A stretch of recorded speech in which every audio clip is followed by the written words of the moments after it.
Israel God willing Israel Israel defense equipment Israel defense equipment Israel death Israel.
Benjamin Netanyahu is nervous.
He may have felt safe when carrying out the aggression again in Gaza recently at the beginning because a number of powerful countries supported him with aid and moral support from their allies. But look now, his close ally, America, is starting to signal his withdrawal, with Donald Trump slowly moving closer to the Middle East alliance. Meanwhile, other countries such as China, France and the European Union seem more vocal about Israel's military activities in the Gaza Strip, calling on Netanyahu to stop being stupid. A major fire broke out at an Israeli military weapons base called HaSummer in the capital Tel Aviv. The video shows how thick black smoke billowed high. Firefighters worked to extinguish the fire at the base that stores various types of weapons.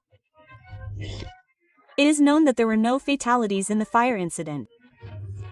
However, local activities were disrupted as a result of the fire. In addition, as part of a precautionary measure, people had been evacuated from the surrounding infrastructure. The weapons at the base were reportedly burned. Currently, the authorities are still investigating the origin of the fire at the military base. However, the call for possible evacuation could be made as part of precautionary measures that the Prime Minister of the Zionist regime of Israel, Benjamin Netanyahu, and several of his ministers hid for several hours in a safe place underground in the city of Al-Quds, Jerusalem. Following the Iranian missile attack on the Zionist military bases of Israel, the activities of the Ben Gurion International Airport in Tel Aviv were completely stopped. Saeed Hassan Nasrallah, Secretary General of Hezbollah, and Brigadier General Abbas Nil Forasan, Iran's military advisor to Israel, were targeted by missile attacks. This operation was carried out within the framework of the legitimate right of self-defense based on international law, and any form of enemy stupidity will be responded to deadly and destructively that occurs in the land of Palestine. The missile attack by the armed forces of the Islamic Republic of Iran on military targets and facilities and the security of the Zionist regime resulted in 3 original military bases. Israel was destroyed. Losses could reach hundreds of trillions due to the destruction of the Israeli weapons warehouse attacked by missiles. 3 original air bases of the Zionist regime, including Mossad as a center of terror, namely the Nevatim Air Base as an F-35 air base. Hatzarim and Tel Nav air bases were targeted by missile attacks by Iran's Islamic Revolutionary Guard Corps, said Chief of Staff of the Iranian Armed Forces Major General Mohammad Bagheri. According to the Chief of Staff of the Iranian Armed Forces, the missile attacks only targeted Israeli military bases in the occupied territories. In this operation, strategic radars and concentration centers of tanks, personnel carriers and Zionist troop concentrations in the area around Gaza were responsible for being targeted, he explained. According to IRGC information, although the 3 Israeli military bases were protected by the most advanced air defense systems in large numbers, 90% of the missiles fired by the IRGC hit their intended targets. In the Iranian missile attack, sirens sounded in the cities of al-Fam, Yokneam, and several other cities in the north of the occupied territories. They used to light fires on other people's land. Now they themselves are screaming in the midst of embers. Whoever sows wind will reap a storm. Whoever sows hatred will reap flames.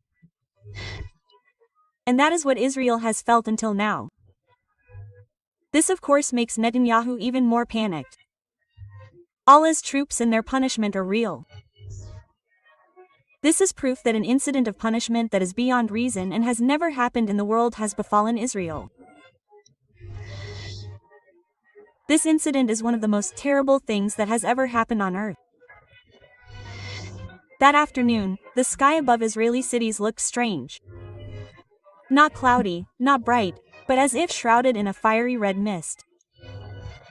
Underneath the ground shook gently and the air felt like it was being heated from within the earth.